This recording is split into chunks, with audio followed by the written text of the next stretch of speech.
Hello, everyone, and welcome to our first panel of the day, where we'll bring together some of our nation's most contentious topics, voting rights and the media. With half of the population bidding for stricter voter laws in fear of fraudulent elections, the other is working to protect and expand US Americans' right to vote. At the same time, as documented by popular films such as The Great Hack and The Social Dilemma, we're becoming increasingly aware of the media's influence on our nation's elections. It is this confluence of persuasion and policy that leads us to today's panel, in which we must ask ourselves, what is the media's responsibility to the United States and how, why, and when they report on voting rights?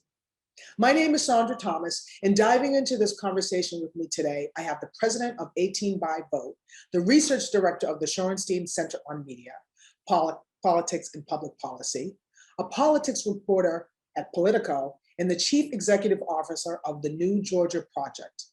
Welcome. So, as leading experts in these fields, I would love to start by asking each of you about your own experience as news consumers. Do you think there is enough coverage of the ongoing legislative battles on voting rights? And with the coverage that you do see, how do you think it's impacting public opinion? Anyone can start. I think that there is coverage. I'm concerned about how it's being covered and the types of questions that are being asked, right?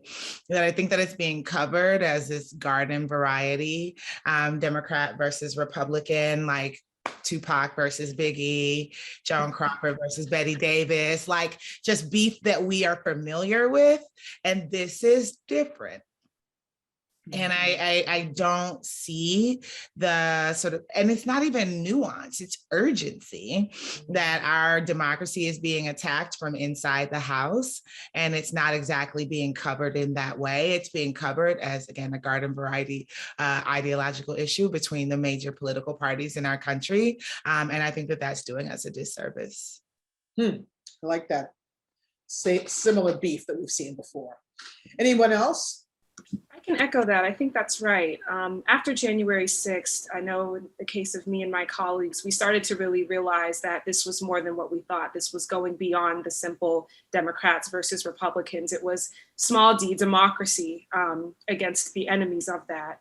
And I think there's a direct correlation really between the erosion of local news and sort of the erosion of our understanding of this. I think really when you're talking about the battle against voting rights and the disenfranchisement of voters, a lot of these decisions were made by state houses and not necessarily on the national level.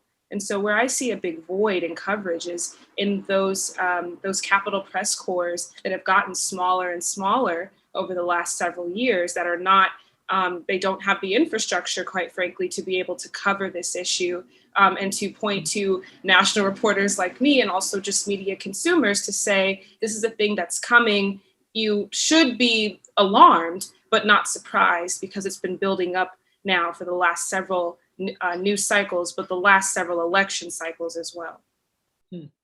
I see both Dr. Joan and Jazmin nodding their heads. Do you want to weigh in? Dr. Joan? Yeah, I think one of the major issues here is that you do have a really big missing piece here, which is the local news coverage. That if you look at how national reporters get stories, a lot of it is you'll see good local news coverage, and then national reporters will start to pull together different threads from different places and tell the story of how it all connects. But without that local news coverage and without that granularity and without putting people on the record, it's very hard to bring together that national coverage. And what you see with some of the many great activists is that they are now in a position where it's not just that they have to do the day-to-day activism of making sure that they stay vigilant and watching over this, but they're also having to help journalists on the national level find those sources and help to shape those stories. And I think that over time, what we're going to see is that people who are engaging with the news around elections in particular are going to be drawn to and inundated by these conspiracy theories that, the idea that the election was rigged or mail-in ballots were rigged.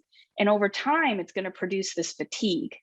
And with that fatigue, what you're going to get is when real serious problems come up, when legislation, regulation, gerrymandering is happening, that people aren't going to be ready to pay attention because they're going to think it's part of this partisan divide, or it's just another one of these political theater problems. And so I'm very concerned about the lack of local coverage and the good sourcing of stories. I think we need to work on that as a collective here. Did you want to add anything, Jazmin? Yeah, no, I think everything that was said here, I definitely are things that I've seen a lot. And I think working with young people at 18 by Vote, one of the biggest issues that we encounter is that voting is only covered around elections, or civic engagement is only covered around elections. And when you only are covering it during these windows, it means that you're actually missing a ton of key deadlines and opportunities for people to engage, right? If we're only covering voting rights near an election, or things related to civic engagement, most states' voting deadlines are months in advance. So we see people who see these articles and say, wow, there's a lot at stake right now, maybe I should engage, or I should try and figure out ways to participate, and the deadline is passed, or the window of opportunity only is around these big events, instead of having larger enterprise stories about the ongoing history, the ongoing events that are happening around voting rights, which I think ultimately we need to make sure that we are integrating discussions about civic participation and the barriers to voting rights all across the board, not just when there's a major event or when there's an election, because I think it puts young people who want to participate at a distinct disadvantage if we're only doing it around these key components when there's either an issue or there's an election. I think the biggest thing that we'd want to see is just more integration of voting rights into the fabric of all of our news reporting. Well, speaking of covering, Maya, as a reporter, what changes have you witnessed in media coverage of voting rights between 2016 and the 2020 elections? And what do you think has influenced that shift? Well, I think the most immediate change that I've observed is actually making a beat, crafting a beat around voting rights. I've been in the media industry now a little less than 3 years, so I'm speaking from really a 2018 midterms until now perspective. But I will say, I think that, heading into the 2020 election, there were a lot of conversations in newsrooms, and mine was where I really witnessed them firsthand, where editors and reporters were saying we need to devote not just one person, but a team of people to be able to cover and understand these different voting laws, the fight for voting rights, and also the disenfranchisement element. So that's really one thing that I think was a change, and a positive change, because a lot of our readers, even who, especially folks who only read these national publications, are still trying to grapple with what's happening in their own states and on a level that makes sense for them and for their neighbors. And so that's really what I've observed, and what I've had to adjust with as well, is not just covering national politics and campaigns and the horse race, but really having conversations with my editors about writing more stories about what the stakes are for the voters that these candidates will need, because what we're seeing now happen across the country, and I'm sure we'll get into this, especially in battleground states like Georgia, yes, there are a lot of exciting campaigns taking place, a lot of candidates with talking points about how you have to change voting rights and pass legislation. But I think one thing that we're having to cover more, and one thing that really, frankly, I believe is being missed, is the fact that the reason why a lot of these people are starting to be more vocal about enfranchising voters is because these are the people that they need to be able to win elections and also be able to operate in a functional democracy. So it's becoming more built, I think, into a journalism framework on a national level, and making sure that the folks that, continue to come to us for the scoops and the excitement are also understanding, just how high the stakes are, especially heading into next November. Mm-hmm. And the stakes are high. Stakes are very high. Thank you very much. Anybody want to add to that, or? Well, yeah, I was thinking too, like what you're making me think a lot about is it's not just voting rights, there's civic engagement, but there is a serious issue with democracy at this point. And, you know, we've always had problems with democracy. It's not entirely representative. It's not diverse in any way. It doesn't reflect the population. Political elites turn it to their advantage, make a lot of money while they do it. You know, the entire lobbying racket is something that we have to deal with. So there's always going to be problems with democracy and attaining it, right? It's more like a goal, right? It's not something that we can really ever say is a finished project or has been achieved. But it strikes me that we are seeing a vector of attack, particularly on elections. And we're seeing that attack grow and grow and grow and become more aggressive.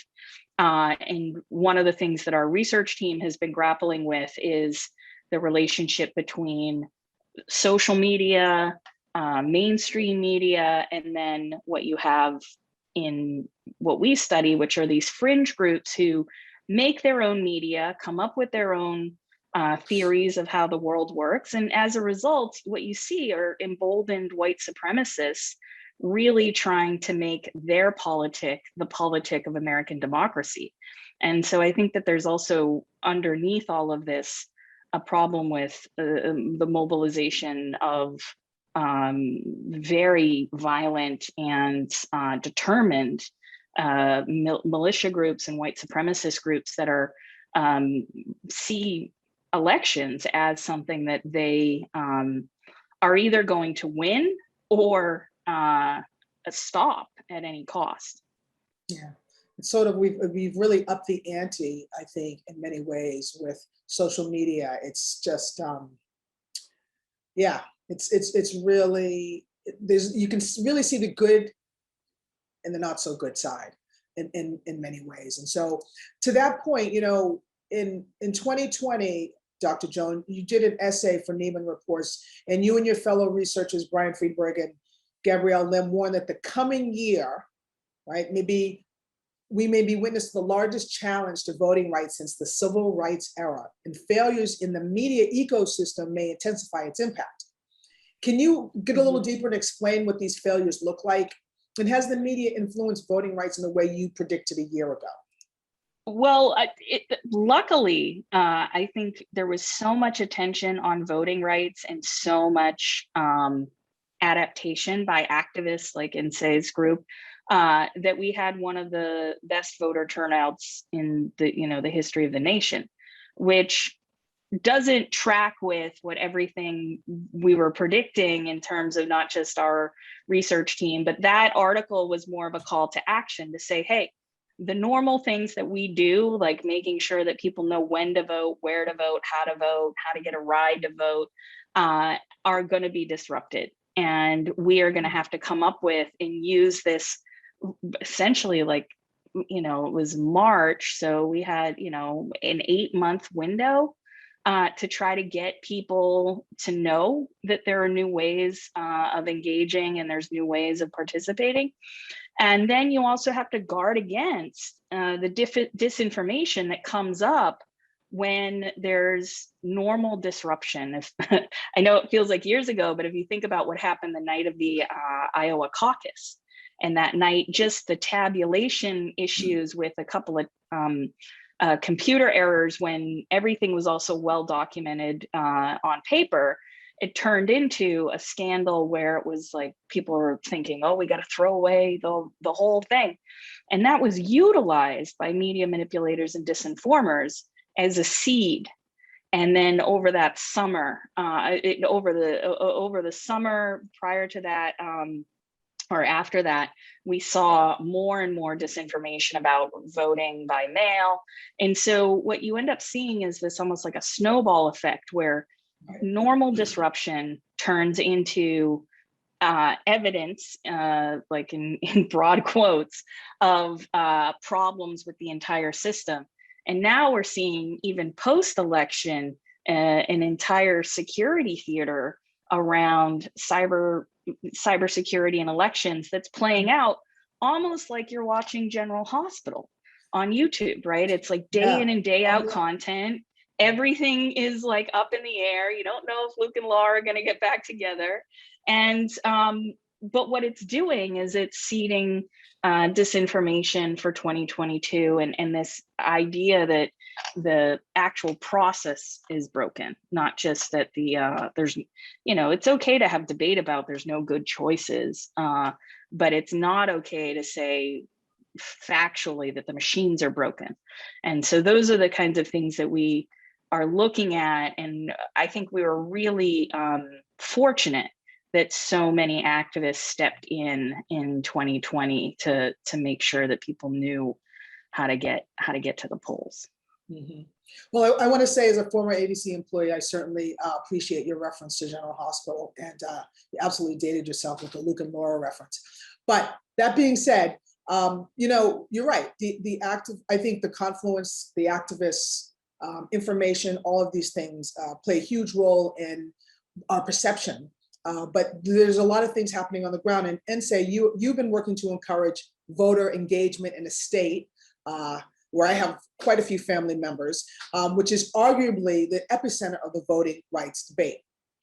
To promote voting education, you've taken on a series of different tactics, including appearing on local and national news outlets, and even launching a campaign on Twitch, which is an online streaming platform that I just learned about recently.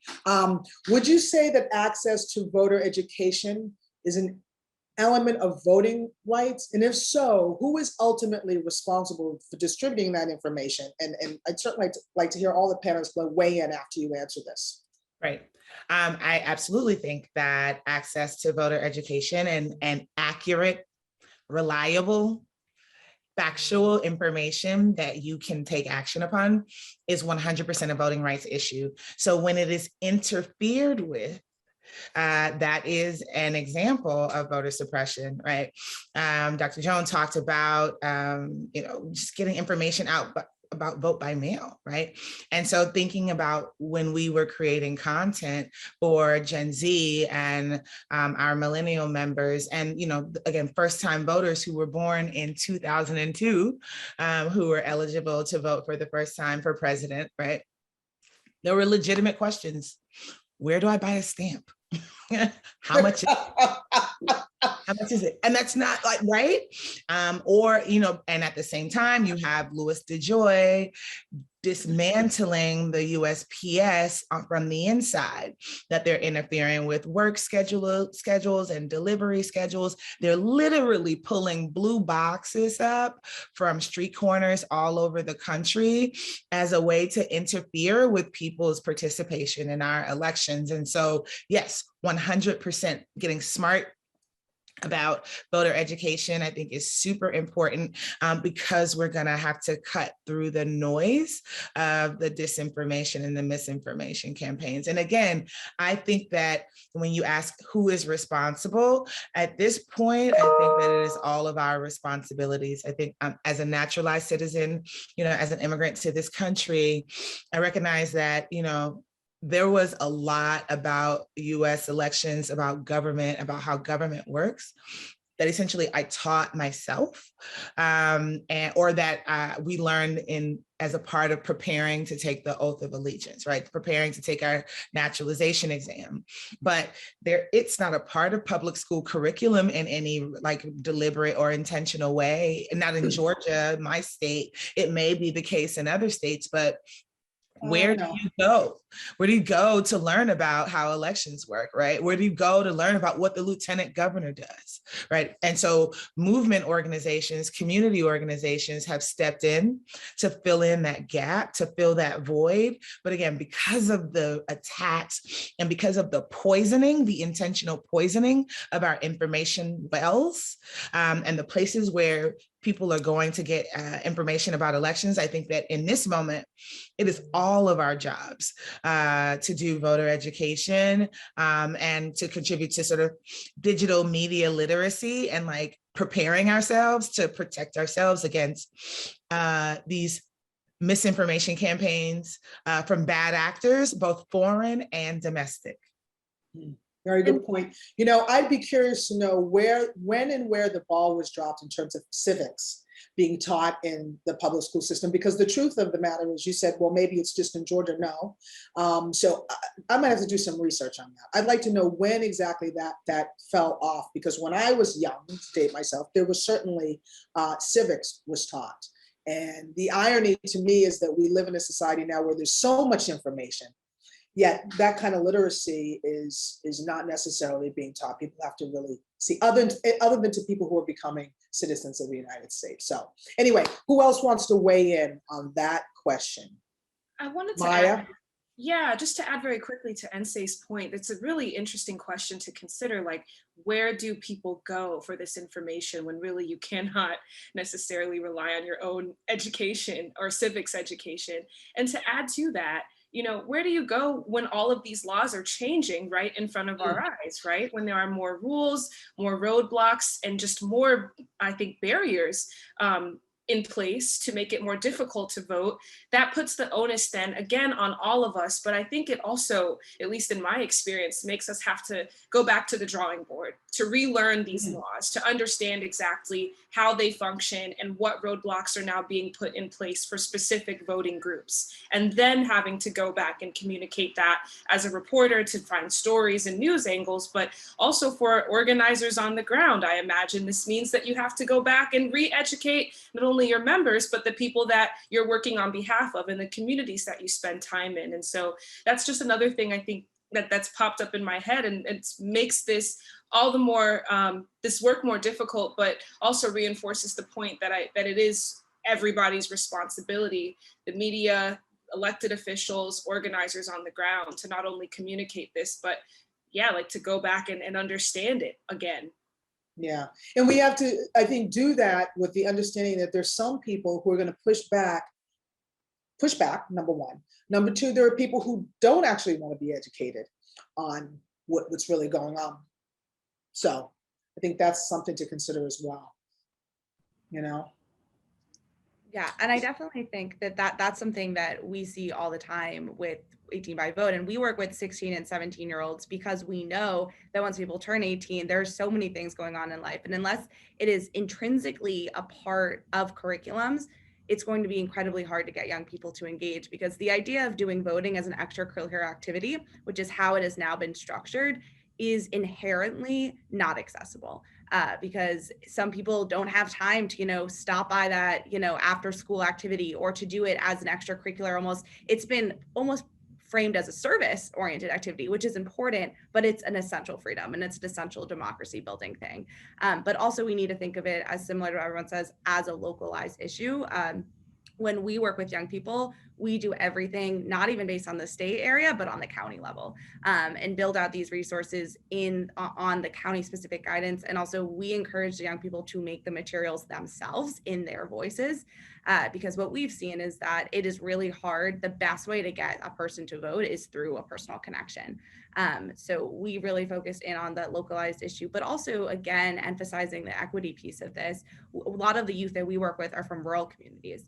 And so broadband access was a huge issue for them. So they had to decide between, do I go to my Board of Elections website or do I use my data to log into class, right? Like those were the considerations that we were hearing. And so I think that digital technology is an amazing tool, and media is a tool, but we also have to think about how can we engage folks that may not have access to those tools, and again, figure out how to just incorporate this into the fabric of their lives, because anything that requires an extra click or an extra external import may not be accessible to everyone. Yeah, unless it's related to TikTok, I think. But to that point, while all of that is true, you've also mentioned that young people are significantly more politically engaged than they were a decade ago. I mean, so do you think a part of this has to do with the expansion of social media? And if so, what impact do you think it has had on the younger generation's perception of voting rights?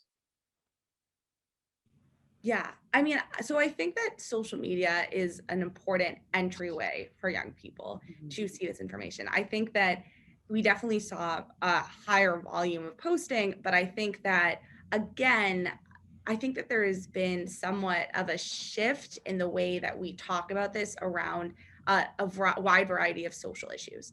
Because I think one of the things that we see is young people have always cared about social issues, right? Like they are always the folks that have been leading social movements historically, since the beginning of time, essentially. But there was less of that in voting rights, right? Like you saw them leading social movements, you saw them leading protests, but you didn't necessarily see them leading these conversations as much around, let's get involved electorally. There was always voting rights historically, and that was a whole separate movement. But I think that there has been more of a connection that we have seen, I think definitely emboldened by the past administration. I think that did motivate some people to action. But I think it is tricky because I think, so I'm always hesitant that I think social media is a really important tool, but I think oftentimes if you were seeing voting information in your feed, that probably is somewhat of an echo chamber. So I think that we are turning out new people and we are turning out these voters, but I think it's important to also understand that the increase that we saw with voter turnout was pretty equitable among all age groups, right? Like this was a high turnout election among every single age group. And so I'm hesitant I think youth voter turnout was up, but I think that there is still huge parts of the population that we are not reaching, and that social media is a tool, but I think it is catering to a specific audience, and there still is a lot of populations that we still need to think about how we can reach them in other ways. Yeah, and so in your work, and especially the work that you've done recently, did you see a large number of young people who were engaged in the voting, getting out the vote? And do you think, I'm curious to know where you think they might have gotten that information? Absolutely. And 9 out of the 10 folks in Gen Z that we engage with got their information about voting and elections from social media. Now, I think that, yes, it is a tool, right? But there's no replacement for high quality face-to-face conversations. Like a preferred tactic for voter and member engagement for the New Georgia Project is still tabling and knocking on doors. But we're also in the middle of a pandemic. And I think that is actually really important to flag that, thinking about how to maintain connections, how to continue to do voter education, popular education is really important. And people are maintaining connections and finding out about the world around them and staying connected via multiple social media platforms. It is our ambition to make sure that there is no daylight between us, our organizers, and the communities that we organize with. And so we are going to be where our folks are, and the most reliable place in this moment, the safest place in this moment has been online. And so we've become digital organizers. And so I think that it's really that we would all be well served to think about it as a real place, as where the town square has temporarily moved, where people are, again, trying to understand the world around them. And so if you're a campaign, if you are, a policy shop or whatever, that making sure that your interventions can translate into social media platforms. I think that that's really important given this moment that we're in. And I don't see it going away anytime soon as we go into year 2 of this pandemic, and people are really figuring out how to continue to do their work and maintain their communities in this virtual environment or in this sort of hybrid environment that it's moved beyond. I remember, listen, I'm about to date myself. I remember when social media was called new media, right? Sure. Right? And now it's just media, right? Like it is, I get a lot of my news from Twitter, and I was like, should I admit that? But it's true. It's absolutely true. And so because I get my information from Twitter and occasionally Instagram, I work very hard to make sure that our digital content creators, our comms folks, our organizers are treating this like a real space. So it's not throwaway content. We're not just hopping on viral trends, that this is the site of engagement. And we want to make sure, again, that there's no daylight, and that when people come across the New Georgia Project on all of the platforms, that they have information that they can take action on as a way to cut through the noise and compete, again, with some of these bad actors who are very, very noisy. Right. Yeah. No, that's well said. Dr. Joan? I'd love to add to that, because I think in addition to us thinking about these platforms as a place, and I also remember it being new media, and at first it was social networking, and now though it's a product. And what we need then in terms of thinking about it as a product or thinking about it like a public square is we actually do need some rules. We need some regulation to come in, because we need to have that predictability.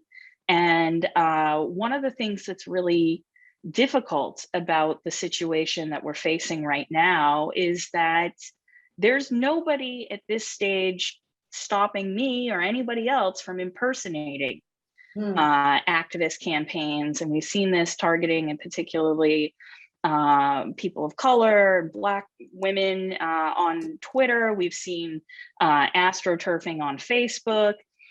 When those kinds of sock puppet campaigns, or on our team we call them butterfly attacks, because they use mimicry to cause confusion. Sometimes it's just merely a grift, right? They're pretending to be a campaign, and they're just trying to siphon off some donations. They're pretending to be a certain politician. But oftentimes when they're targeting activists in particular, the motives are not financial, but the motives are specifically to disrupt and confuse, especially in the case of voting rights activists or racial justice groups.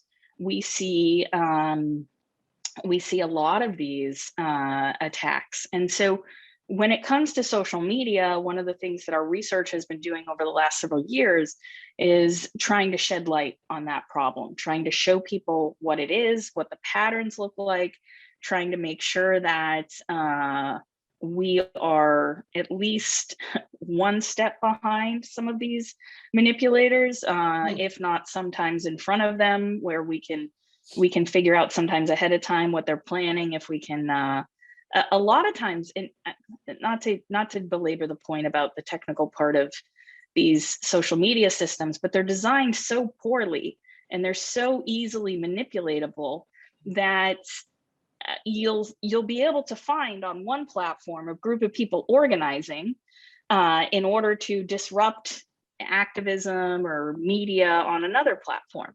And so this stuff is all playing out in plain view.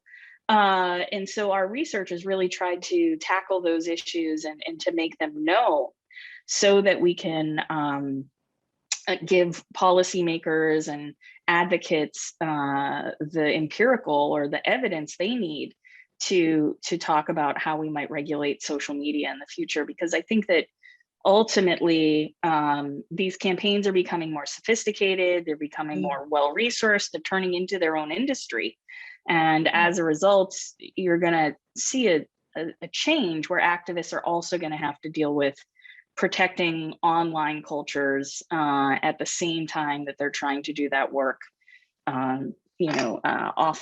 And it's becoming a drain on the resources of activist organizations. Oh, absolutely. Let me ask you this. Some would argue that many media outlets only target specific demographics of people. What do you think media outlets can do to reach audiences outside of the echo chambers to share important and factual information on voting rights?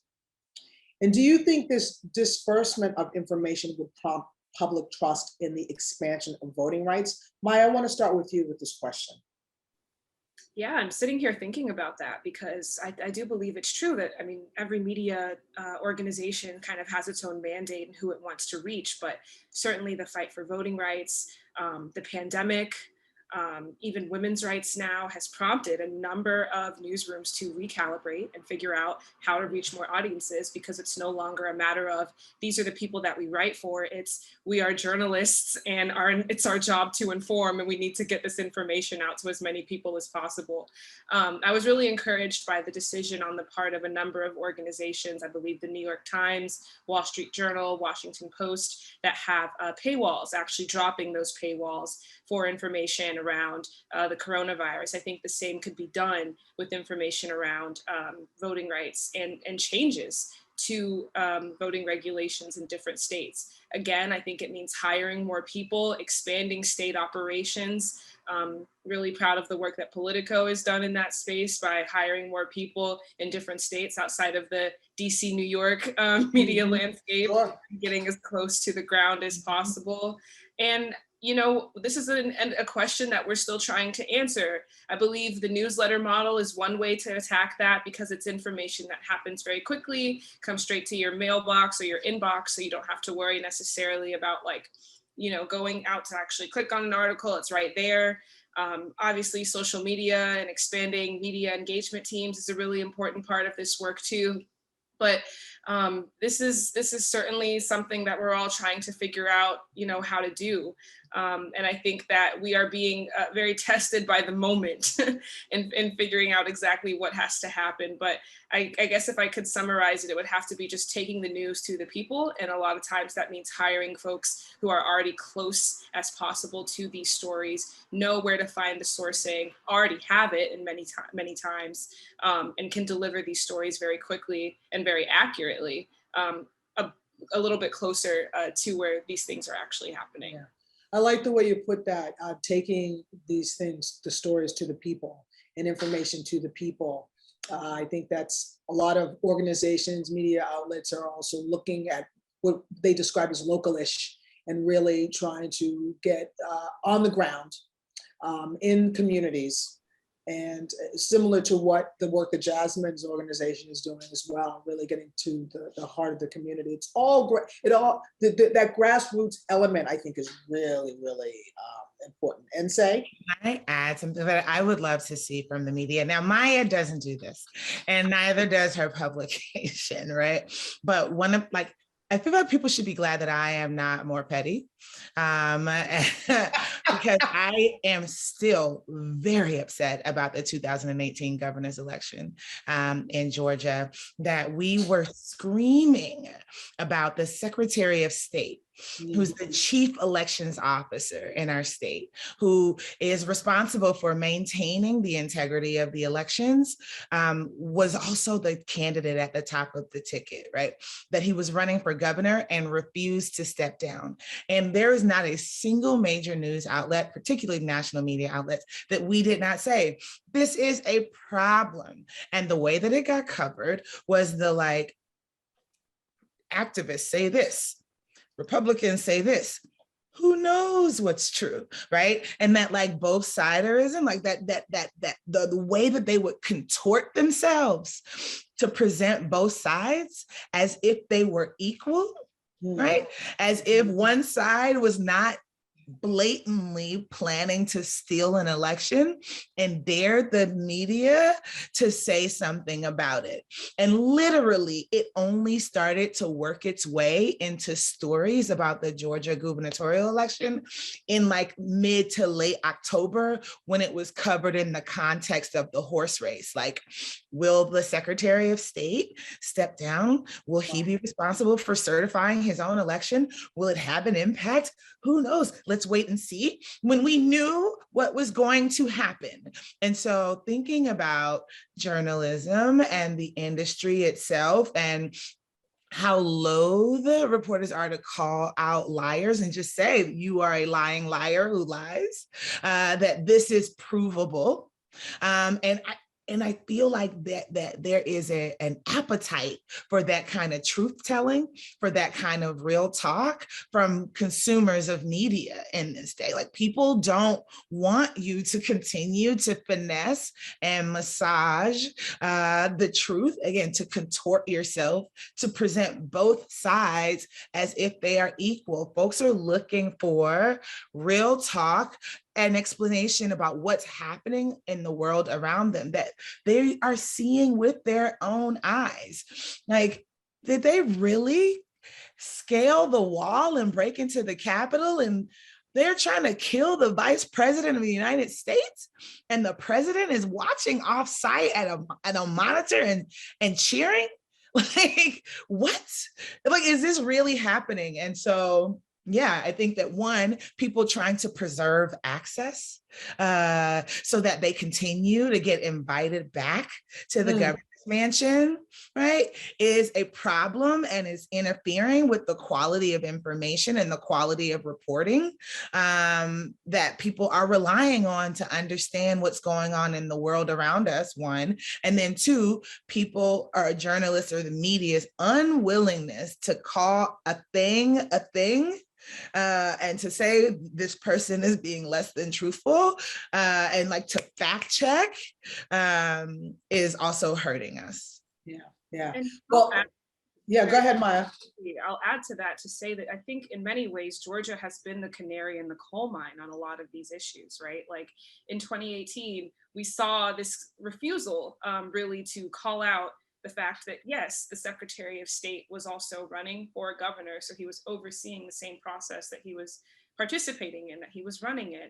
And then again, in 2020, you have this phone call, fast forward, between the President of the United States and elections officials, asking them to find these mysterious 12,000 votes in Fulton County that didn't exist. And there you see this awakening, I think, in many ways among folks in the media, at least my colleagues in national media, who were like, whoa, this is now again, small d democratic issue. This is a democracy issue that we really have to stand up for. And now, I guess about a year ahead of next year's midterms, we're starting to see now the groundwork being laid via SB 202, which was sort of the, I would say, vanguard of a lot of these restrictive voting rights laws in Georgia.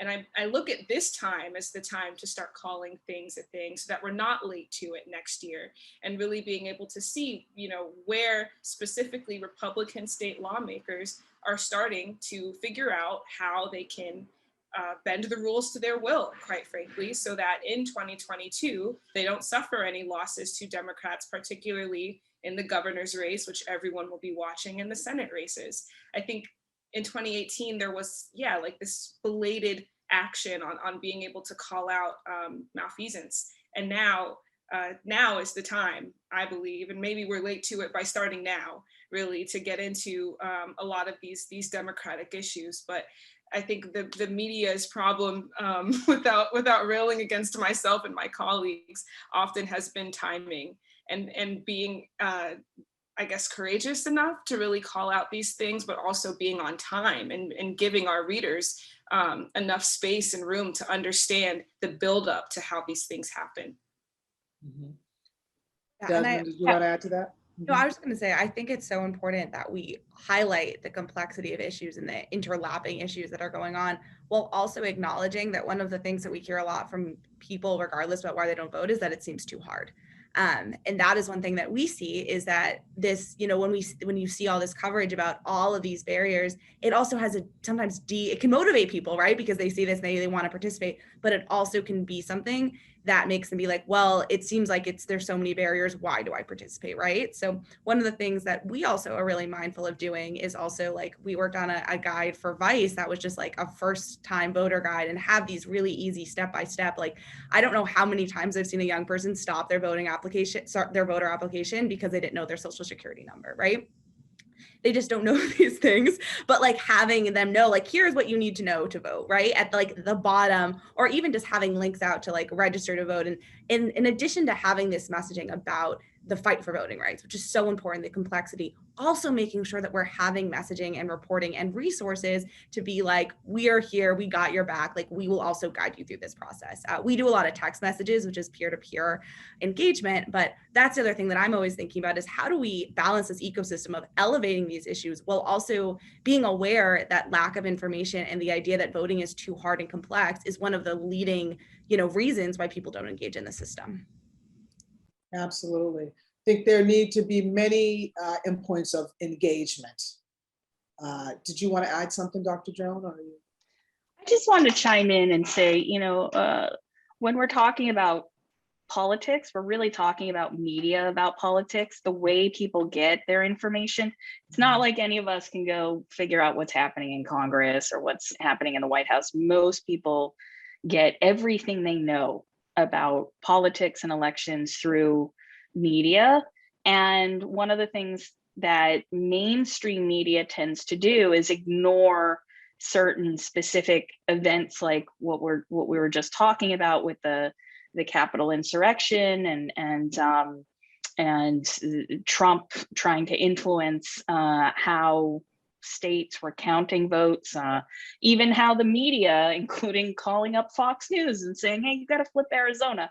I don't like what I'm seeing here, right? So that kind of political influence, that too is also part of how people are understanding if the system is even working, and if their vote is being counted, and if the time that they're spending to do this is making a difference. And so I think in some cases that is actually really motivated people to want to get involved in the process and get involved with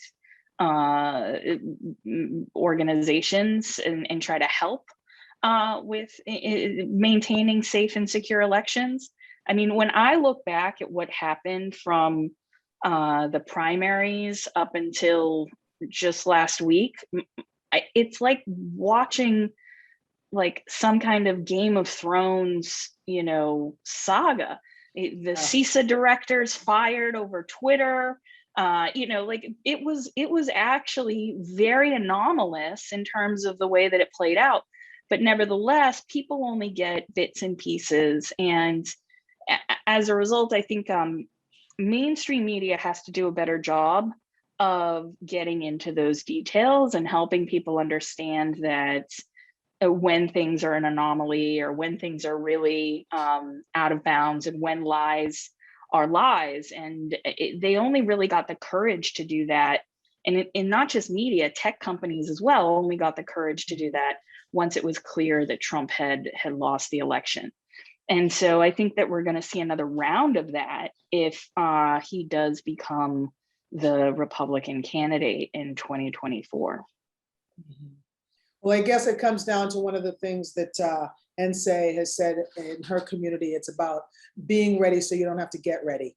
So I mean, I think, your responses to that question, really, really a lot of food for thought. And I think that our audience will have a lot to take away. So let's get some questions from the audience. Okay, let's see. Okay, Riley wants to know, how can individuals avoid misinformation about voting or other topics? I mean, literally turn off the television, never read a paper, never sign in online, don't own a phone. I say that because there's no communication without misinformation, right? We're always saying things like, I heard, a lot of people are saying, I don't know if it's true, but, and that's the kind of stuff we love to talk about. However, really, the crux of the matter is you have to do good sourcing. You have to look at the legitimacy of the organization. You have to know where it comes from. If you're just kind of scrolling through, I mean, nobody uses Facebook really anymore as much as, it seems like they're growing. But, if you're just scrolling through a news feed or a timeline and you see something that is like, well, I haven't heard that before and it's completely outrageous, chances are it is some kind of viral misinformation. And so those are the kinds of stories that provoke that reaction from you, like, oh my goodness, or what the F. Those stories are what you want to be really paying attention to in terms of, like, if you're going to share them, you want to make sure they come from a reputable source, that it wasn't a promoted post or sponsored or advertising in some way. And then another thing is, I think we have to all be much more responsible about what we choose to share, because The other thing that misinformation plays on is confirmation bias. It feels good to share things that we agree with. And so as a result, you really want to read the article and not just base it on the headline. And then you want to make sure that you're being responsible to your friends and the networks of people that are following you, because ultimately what our field is starting to realize in terms of trust is that people trust their friends and family. Well, some of us, so not so much, but that trust is something that is earned. And so over time, what we've seen as friends and family and colleagues have become news distributors, as by virtue of, you know, just posting on their own social media, that you can lose a lot of credibility, or you can gain a lot of credibility by being someone that's in the know, that other people look to and say, well, you know, if Maya shared it, must be true. And so those are the things that we have to start to look out for and be more careful of. And then just watch for those emotional reactions, because that's really where misinformation tends to take hold. That absolutely makes sense. Absolutely makes sense. We have another question from Wyatt, who asks, what does the For the People Act mean for the future of voting rights? Anybody want to jump in there and say? Yeah, I mean, I think the For the People Act has to get passed this year. That what it means is a federal floor, that we would have a national standard for how elections are conducted, right? That there are some states where there's no early voting. There's some states with 45 days of early voting, 21 days of early voting. It's a whole like mishmash, hodgepodge of rules and laws that are sort of pushed through based off of how powerful which particular party is in each state. And that, you know, thinking about purges and how the purges of voting rolls are conducted, thinking about, you know, in Georgia, there's no timeline for the county to process a voter registration application. So while Georgians have to register to vote at least 30 days before an election if they want to vote in it, it doesn't, there's no law in Georgia that forces those counties to process their form in 30 days.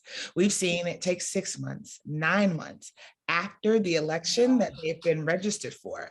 And so the For the People Act will intervene and say, you know what, elections are too important to our democracy, to how we make policy, for it to be based off of the whims of some local state legislators, right? And so we need to set a floor, set a federal standard across the way that there's a federal minimum wage. We should have a federal minimum for how elections are conducted. And that's what the For the People Act seeks to do. And that's why Republicans are so mad about it. Because in a marketplace of ideas where fewer and fewer people are buying what they're selling, the only way for them to continue to hold on to power is if they cheat, is that they get to pick and choose who gets to participate in the elections. And if they construct these hurdles for young people and new Americans and poor folks and rural people and Black people to participate in our elections, then they can choose who gets to vote and make sure that their supporters' votes count while others don't. So the For the People Act, HR 1, S1, it has to happen. It needs to be passed. We need a federal standard for elections in all 50 states and DC and Puerto Rico. It all sounds so reasonable, doesn't it? I mean, it just, I don't know, call me crazy. Here's our final question from Myra. And I'd love for each of you to weigh in on this. Is there anything individual voters can do to promote voting rights? You've touched a little bit on it, but I would love to just get your final say on all that. Who'd like to jump in first? Anything individual voters can do to promote voting rights? I think it's really important that people get involved locally, and that you know what's happening, and that you get involved with local organizations. I'm a big fan of collective power. Individuals very much on their own are not able to affect change. That's why government is a big collective power and advocacy organizations are a really important way in which we maintain democracy. And so try to plug in, and sometimes, you know, you find one group, they're not really your thing, you know, go shop around a little bit if that's what it takes.